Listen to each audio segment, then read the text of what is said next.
We're on the road to SummerSlam. But guess what? For the wrestling realm, we got another stop, and that is BlurCon. Make sure you follow us on Twitter and Instagram for all updates. I promise you, you will want to be a part of this journey. No, baby, that's for somebody else. We're just going to keep you right where you're at right now. It doesn't matter what you think. The Wrestling Realm presents Break It Down with Brian H.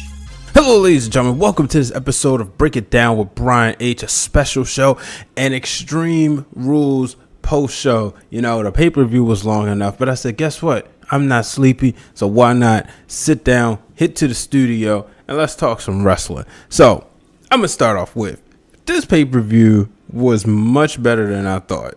Now, I have to say that I was watching it with my mother and my children. So, for me, it was even better because it wasn't the marks in there. It wasn't no trying to depict the show or trying to figure out why this person is doing that.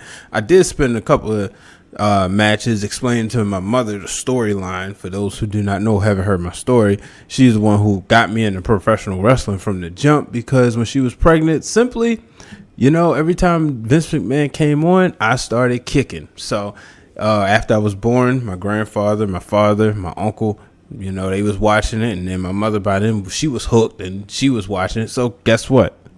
31 years later, almost 32, here we are. So I was watching the show with her, and she was getting into it just like the old days, man. So it was a great Sunday night. Church was phenomenal. It was a great Sunday night for me, and so I was happy. So like I said, I probably enjoyed it differently than a lot of other people did, but nonetheless, it was still a great show. Even talking in my group chats, I could tell you that a few of my friends enjoyed it too. So let's get started. So I'm going to start right off with the main event, a main event that I was not expecting. I was thinking, they was going to close the show with Roman Reigns and Bobby Lashley. And I said, all right, maybe they'll go to the WWE Championship. But instead, we got the Iron Man match closing the show. First time the Intercontinental Championship has closed the show in a while. I just hopped on here, so I didn't have time to do research. I'm pretty sure somebody's out there. If you're out there listening, go ahead, tweet me. That'll show that you're listening. I appreciate it. But nonetheless, we had Dolph Ziggler, and who was accompanied by Drew McIntyre, going against Seth Rollins. Here's the thing I liked about this match. Rollins went up 2-zip, and then actually he went up 3-zip. We saw Drew McIntyre start beating him up. Well, he was up 2-zip. McIntyre comes in, cost a fall, because when he started beating on him, that was disqualification. What that did, that showed me, he said, hey, I'll sacrifice this fall, but I'm going to beat you down so bad that Dolph Ziggler is going to have an opportunity to get back in this thing. And that he did. Dolph Ziggler was tired. McIntyre, he got kicked, sent away. And I want to shout out my boy Derek Lewis, which you can find him on Twitter at the real T. Let me make sure I got his name right, because I gotta have this right if we want to talk about it. But shout out to Derek. One of the things he said was, at the real DT Lew, LEW. One of the things he said was he kind of wished it was 60 minutes, and I respectfully disagree, because I thought the 30 minutes was good for what we had here. I thought it made sense. It was a long show as it is. Yeah, you could have scratched off some of the matches, Baron Corbin and Finn Balor, but you still, this is just one of those, I just felt like you had to have all these matches on here, regardless of how I feel about them, in order to progress the story. So it made sense for this to be 30 minutes instead of then a whole solid 60 minutes. But, I like the way this was booked. It was different. In the end, it went to overtime, and then there comes Drew McIntyre, because he got kicked away from the first match. But I guess when you restart the match, he was able to be out there. Nonetheless, the match hadn't officially started, or did it? No, it didn't, because the ref didn't ring the bell. Nonetheless, Dolph Ziggler, still your Intercontinental Champion. He said he's about winning. In the pre-show, he's about winning. He's not about stealing shows, and that's what he did. Would I say this was the show stealer? probably match quality, but it definitely didn't take away anything else from the night, because we'll get into that later. So let's move on to the WWE Championship match. Rusev and AJ Styles. Can AJ Styles have a bad match? Really enjoyed this one. I do believe that AJ Styles is, like I said, I had him winning, and I sticking with it. I can't see AJ Styles losing this title for a while.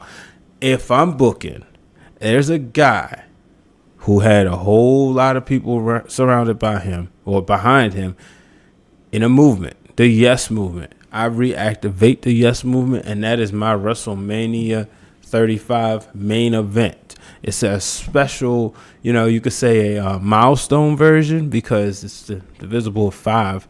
So Daniel Bryan, AJ Styles, WrestleMania 35, I think that would be great. I would hold the title on AJ Styles until then. Styles has been able to be a champion that you're constantly interested in. Sure, we would have liked Nakamura to get the title, but he didn't, and it didn't hurt, and it didn't get you bored with AJ Styles. So I really, it sucks for Rusev, for him, not in a sense of, I'm just speaking kayfabe here, because obviously it's a great spot for Rusev. He showed that he can hang with AJ Styles, and maybe down the line he will be a WWE champion, but tonight wasn't his night. Now let's move on to Raw. So back to Raw's Universal Championship picture. If you missed it, Kurt Angle said that, quite frankly, he's feeling like the way a few of us are feeling, me, myself out included, that he is tired of Brock Lesnar holding the belt hostage. And he has challenged Brock Lesnar to, pretty much come on the show tomorrow night on Raw. If not, he's going to have to set a date when he's going to defend the title. And if he doesn't, then he's going to strip him of the title. It's about time. Lesnar has not defended the title since Greatest Royal Rumble. Maybe I might be missing it, and that goes to show you the state of it. But I really believe that was the last time. And it's just, quite frankly, like I said, it's not fair. It's time for, we haven't seen the title in a consistent basis in a long time, and that was since Kevin Owens held it. And it's still a fairly new title. So when you look at the history, and I posted this on Instagram at Brian H. Waters at Wrestling Realm, that as long as the belt's been out, it's been on part-timers combined longer than it's been on full-timers. So with your big belt, not cool. So speaking of the Universal title, who's next in line? It's got to be this guy, Bobby Lashley. Lashley defeated Roman Reigns in a match that was much better than I thought. It sucks, and I got to say, the Pittsburgh crowd was not that great tonight. I'm a Ravens fan, so I'm already going to have an issue with them anyway. But, they just hijacked that show. And then they hijacked the main event, counting down 3, 2, 1, 3, 2, 1, 10, 9, 8. Like, dude, this isn't the Royal Rumble. This is an Iron Man match. It's just, it sucked that they did that. Like, and then even if you're somebody who could have not, maybe wasn't paying attention, or maybe was like multitasking, it's throwing you off. You're looking at like 3, 2, 1, the match almost over. So I didn't really care for that, but they hijacked this match. Nonetheless, Bobby Lashley took a nasty bump. Oh boy, right on the side. But you see how he got all those muscles. I guess they gave him the patent that he needed. But this is a huge win, getting a clean victory over Roman Reigns. I think that now he looks like a big deal, and it's time for us to get Brock Lesnar versus Bobby Lashley, and that's the guy I want to see win the belt. But I'm going to tell you now, if that does happen, you're going to have a whole internet crowd ticked off. Why? Because then Braun Strowman will cash in, and then there will be Vince McMahon doesn't want a black person to be champion. So there we are with that. So let's move on to Kevin Owens defeating Braun Strowman. Now, I actually called this, but I said maybe he'll go through the cage. Maybe thought Braun was his strength. But I did like the spot, and I got to give credit to my brother Corey of Wrestling Marks of Excellence. He reminded us that this took place in the same place where Mick Foley fell off the same city. Mick Foley fell off the cell.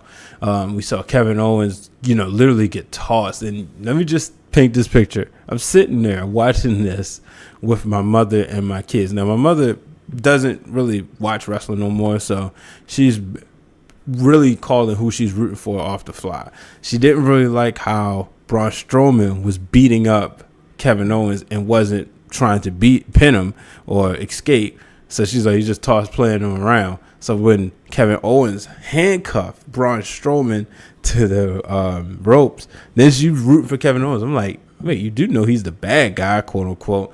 But then when he started playing around too much, she said, let's go serve you right. You got to lose. And then when Braun Strowman went up there, she was like, run, root for Owens again. And then when we saw him fly off the cell, it was, off the cage, it was crazy. I love that spot. It made sense. It keeps, obviously, Braun Strowman can't be touched. You know, he's too strong. But this is also good for Kevin Owens. Kevin Owens gets a victory over Braun Strowman. So then when Braun Strowman cashes in, he can still say, hey, man, I'm doing a title shot. I beat you. So, but I'm going to get ready to go to commercial break. But before I do, I have to mention this. Did you not think I was not going to talk about this? I mean, seriously. Ladies and gentlemen, he is back. Ladies and gentlemen, he has returned. The immortal Hulk Hogan is back in the WWE Hall of Fame. He was backstage at Extreme Rules. They say he addressed the WWE's staff and superstars, and I'm happy. I know a lot of people out there. I'm a person of color. I can say that. I'm black. I'm a proud black African American. That I've read what he said. I also read Hulk Hogan's book. I've said that on the show previous times, so I'm not going to get into that and why I feel the way that I do. I'm going to just leave it as I'm happy he's back. Let bygones be bygones. Hey, I went to church this morning, and I said, one of the things they preached about was forgiveness and not taking shots on the internet. So ain't no need for that to come from me. So needless to say, Hulkamania will once again run wild. I'm going to take a quick break. The only break could be of this show. Take a quick break so you can hear from my man D. This is D from the Flex Zone. Check out Break It Down with Brian Waters. Ooh, yeah, dig it. Freak out. And I'm back, ladies and gentlemen. Break It Down, Brian H. That was D from the Flex Zone. Make sure you check them out each and every Monday. If you're listening to this Monday morning it probably won't be Sunday, Monday morning or Monday afternoon, make sure you check them out tonight on WGBR, where I will be on there talking the hit series from Stars called Power. So, I always give my input each and every week on there. So make sure you also check out thebrianhwaters.com, where you can find wrestling for the culture. You can also find my Power recaps and whatever else I feel like writing about on that day. So let's get to the women. Raw's Women's Champion Alexa Bliss taking on Nia Jax in an Extreme Rules match. Alexa Bliss, coming out with the victory, but we did see Ronda Rousey get in there and get her hands on both Bliss and Nia and Mickie James. In the end, it was Alexa Bliss they got, Ronda took some bumps and she took a beating a little bit, and it was Alexa Bliss finding a way to get it done, and this is the ultimate match. I can't wait. SummerSlam, I'm pretty sure we're going to get Nia Jax and Alexa Bliss, and it's going to be what we hope for. It's going to be great. My wife was sitting there saying, wait, this is not making sense. Why can't Nia, if Alexa Bliss was running over the barricade, why couldn't Nia Jax just, Ronda Rousey just grab her? And I was like, well, Ronda wasn't, known for her.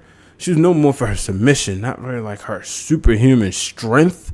At least to me, I've never heard that relayed. I was always just known for her defense and her submission, kind of moving out the way and then boom, snapping that arm bar, which I know you have to have some sort of strength, but she didn't have like that Braun Strowman strength. So that's what I was explaining to her. It made sense why, you got a woman running and you're trying to grab her hair, trying to grab any piece of your body, and you're frustrated. So it made sense.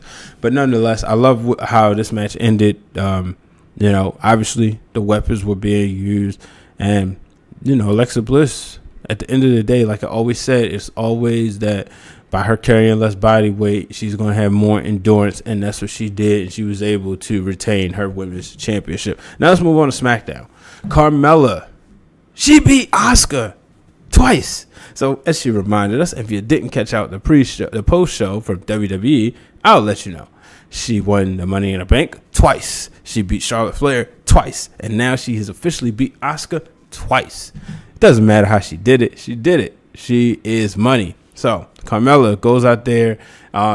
James Ellsworth, when I'm sitting there watching this, and if you look at the match, you notice, if you've been watching Shark in the Cages or any type of cage raised over ring, you know how high it's supposed to be. And I was like, that's not that high. Ellsworth, which I didn't understand, like, are y'all going to check him? Like, check his, how you do before you go into the club. They check you, pat your body down. They didn't do none of that with Ellsworth. So I was like, all right, that's cool.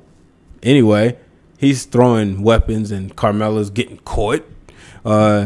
Then he finally opened up the door and then was dangling, and that led to Asuka just beating the stuff out of him, which gave Carmella time to get in there and, finally hit Asuka's head up against the cage and beat her 1, 2, 3. I'm happy. I've said this time and time again. I hate win streaks, and now that I'm seeing Asuka lose and getting pinned, I love it. 1, 2, 3. This is great. This is, she'll win. She'll eventually become champion, but she doesn't need to right now. I hate to sound like Bruce Pritchard. She don't need the belt, but right now, it's time for girls like Carmella, to kind of establish herself. I want to see who's next, though. Kind of hope it's not Asuka or Charlotte. Wouldn't mind seeing Naomi or Becky Lynch. Becky Lynch, I think, would be great. It would be good to see her in this spot. She's been getting back on the winning side, so I would love to see Becky Lynch and Carmella going head-to-head very, very soon. So, moving on. Ladies and gentlemen, we have new tag team champions. The B Team are your new Raw tag team champions. Who saw this one coming? Well, maybe you did. I really loved, first of all, in the opening parts of the match, we saw them tease us with Bray Wyatt and Bo Dallas. And if you listen to the prediction show, or if you listen to episode 18, you heard me say, this is something I wanted to see. And I got the teaser. I was like, oh, okay. But later on in the match, we definitely got them two mixing it up. And in the end, the B Team, they've been undefeated since they've rebranded themselves essentially and call themselves the B Team.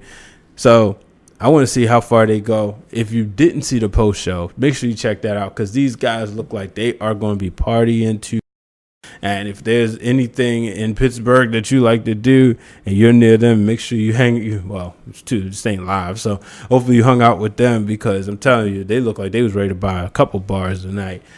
But let's move on to Raw, SmackDown Live's Tag Team Championship picture. We had Daniel Bryan and Kane, Team Hell No, reunited to take on the Bludgeon Brothers. Bludgeon Brothers picking up the win, but boy, did they do the damage beforehand, attacking Kane and Daniel Bryan to the point Kane had to get a boot in his foot, and he didn't show up to the match until the later end, which means DB had to do a lot of the work himself. And when you're looking at guys like the Bludgeon Brothers, that's just too much to go against. And in the end, we saw them retain the titles. If they wasn't already tough enough, tough as it is, to have to go against those guys afterwards, that's too much for anybody. I mean, you're talking about you got beat up before the match and you don't have your tag team partner. Just going against one of them is tough if you're coming in the match handicap. But I don't know where we go with Daniel Bryan and Kane. I think Kane probably goes back into the sunset. I want to see what happens with Daniel Bryan and Miz. From what I was told, the Miz was at the Celebrity All-Star game for baseball in D.C., down the street from where I'm at in Baltimore. So that's probably the reason why he wasn't in there and getting involved. But I do want to see, will we get Daniel Bryan and the Miz? Because the word on the street is Daniel Bryan has re-signed his WWE contract, so he's going to be around for a while. All right, so we also have a new United States champion, Schinsky Nakamura. Before the referee rang the bell, he went to hand the belt to the timekeeper. Boom, low blow. Afterwards, Jeff Hardy said, all right, I'll be fine. And then Nakamura hit his finisher. 1, 2, 3, we got a new champion, just like that. So, for all those Nakamura fans, are you satisfied? Let me know. Are you satisfied with him having a U.S. title? I know you want him to have the WWE Championship. Are you all or nothing, or are you happy that he's got a title, a meaningful title? But then we saw the return of the Viper, Randy Orton. Orton came out there. So, when, we're thinking, all right, we're going to get a Nakamura and Orton face-off. Nope. Orton decides he's going to kick Jeff Hardy where the sun don't shine. So I don't know where that takes us. Is that Orton siding with Nakamura, or is that Orton sending a message that he doesn't care about anybody and that he's going to prove to us why he's the snake that he is? And then the last match that's worth talking about on the main card, Finn Balor and Baron Corbin. Well, I mean, last match, not worth talking about, but meaning the last match, period. This is the order that I liked the match, felt the importance. But Finn Balor, victory over the Constable, Baron Corbin. It was funny. I'll give you a story. My mother's asking, why is he wrestling in slacks and a belt? She just couldn't understand. And I said, yeah, and now he's the Constable. She said, oh, like the people in England, like the police. I said, yeah. And it was just weird. She just couldn't get it. I said, you know what, though? I said, he was actually worse. I said, he looks better now that he cut his hair. But also, if you missed the pre-show, we saw a great match between Sanity and the New Day. Sanity picking up the win. It was a tables match. That match actually should have been on the main card. I would have switched that match and then maybe put the Constable and Baron Corbin, the Constable and Finn Balor on the pre-show. But I understand Finn Balor's a bigger name than what you guys sometimes make it seem like. So it made sense for him to be on the main card. And then the one that opened up the show, period, was Andrade Cien and Sin Cara. And Cien won, of course. So I guess they closed that feud out. I want to see what he's going to do now he's on the main roster. Will he be next in line for a United States Championship? Who knows? But ladies and gentlemen, it was fun here. Extreme Rules, let me know what you think. I thought it was a solid B+. Didn't hate it. Liked it more than some previous pay-per-views. That's the reason why I felt, you know what? I want to talk about it. Plus, you guys seem to like when I do these shows. You're tuning in. So keep tuning in. I appreciate it. Make sure you get on iTunes, Spotify, Google Play, wherever you get your podcast, Stitcher. Make sure you drop a 5-star rating for me. If you're on YouTube, make sure you subscribe to the Wrestling Round. We got a host of videos right there. Make sure you subscribe, hit the button, and check out some of our other previous shows. Until next time, I'm Brian H. Waters. So long, everybody.